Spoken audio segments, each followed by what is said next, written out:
Bantuan Sabah prihatin 3.0 bakul makanan diagih Dewan Bandaraya Kota Kinabalu. Laporan penuh langsung bersama Anisia Dollars. Jadi Anisia, bagaimana perkembangan bantuan bakul makanan di sana? Baik, Zehra, berita penuh Dewan Bandaraya Kota Kinabalu DBKK telah berjaya mengagih sebanyak 24,353 bakul makanan di bawah bantuan Sabah Prihatin BSP 3.0 setakat ini. Ia termasuk di kawasan dikenakan Perintah Kawalan Pergerakan Diperketat PKPD. Pengarah penguatkuasa DBKK Abdul Mukti Muchlis yang dihubungi RTM berkata terbaharu agihan dilaksana hari ini di Taman Kuala Menggatal sebanyak 911 bakul makanan, Suang Parai 320 dan Kingfisher Sulaman 10 bakul. Ketiga-tiga lokaliti ini dikuatkuasakan PKPD sehingga 26 Julai ini. Kru RTM turut berkesempatan melihat agihan dilakukan dengan lancar di kawasan berkenaan. Proses menyelaras bakul makanan dilaksana 10 petugas DBKK termasuk dari proses pemunggahan ke dalam lori sehingga penghantaran di rumah penerima. Sebanyak 36 bakul makanan turut disalurkan kepada individu yang diarah kuarantin kendiri.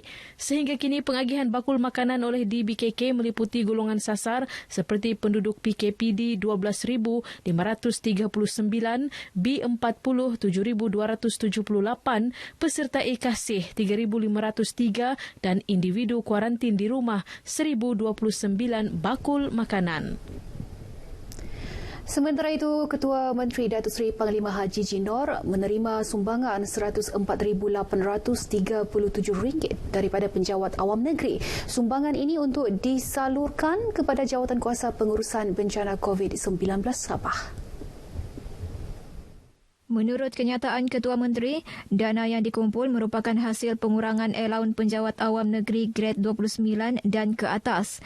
Ia disampaikan oleh Setiausaha Kerajaan Negeri Datuk Seri Panglima Surveyor Safar Untung kepada Datuk Haji Ji di Pusat Pentadbiran Negeri Sabah PPNS Kota Kinabalu. Hadir sama Ketua Pengarah Jabatan Perkhidmatan Awam Negeri Datuk Rosmadi Sulai dan Timbalan Setiausaha Kerajaan Pentadbiran Datuk Maznah Mat Saleh. Warga emas berusia 100 tahun Kuyinin Balansing yang menjadi perhatian ramai selepas menerima vaksin COVID-19 pada 21 Jun lalu melengkapkan dos keduanya baru-baru ini di Pusat Pemberian Vaksin PPV Dewan Masyarakat Pekan Suk Keningau.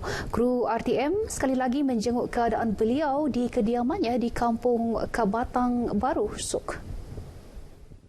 Warga emas yang dilahirkan pada 5 Jun 1921 ini tidak mengalami sebarang kesan sampingan, malah boleh menjalankan aktiviti harian seperti biasa selepas melengkapkan 2 dos vaksin bersama anak perempuannya. Pansiko na tau gina-gina na betina na kuno kendo sana ngaku pansiko TKM pansiko tau gina-gina menang katalua da kukabu na nakarikat ko siti na may panamurama dagato. Mama saya sudah habis dos kedua ini, dia tidak apa-apa juga, tidak kesan sampingan. Dia mengamal herba dari hutan. Jadi saya berharap yang di luar sana, yang warga mas semua, datanglah kamu pergi minta vaksin. Sementara itu, turut menarik perhatian kru RTM ketika tinjauan di PPV Dewan Masyarakat Pekan Suk ialah keluarga 4 generasi yang bersama-sama mendapatkan suntikan dos kedua. Hari ini saya datang ke dua-dua nenek saya dan saya bawa moyang saya. Moyang saya yang berumur 84 pun selamat divaksin dan selamat. Kesan-kesan sampingan buat masa ini tiada ataupun memang tiada apa-apa yang berlaku lah. Mereka masih boleh buat kerja macam biasa. Lansan aku, rupahakakku, kakawi, angkol mama tu aku ka bokon sama anak-anakku. May basin tu onso itu po akay ini basin tu napunga kay no raino. Akay ra di mama anduk ko akay talu satu ihondo. Nirabasin itu. Inilah peluang kita. Bukan senang dapat peluang begini. Kerjaan bagi Ini syukur bersusah payah membelanjakan lagi. Bukan senang. Kos dia. Ini kadang-kadang orang tidak berfikir. Tidak bersyukur. Patut terima kasih pada kerajaan.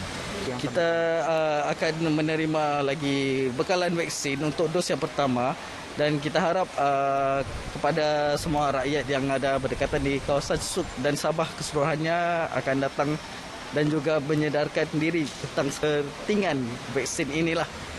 PPV ini telah memberi suntikan vaksin kepada lebih 2,000 penerima sejak dibuka pada 22 Jun lalu.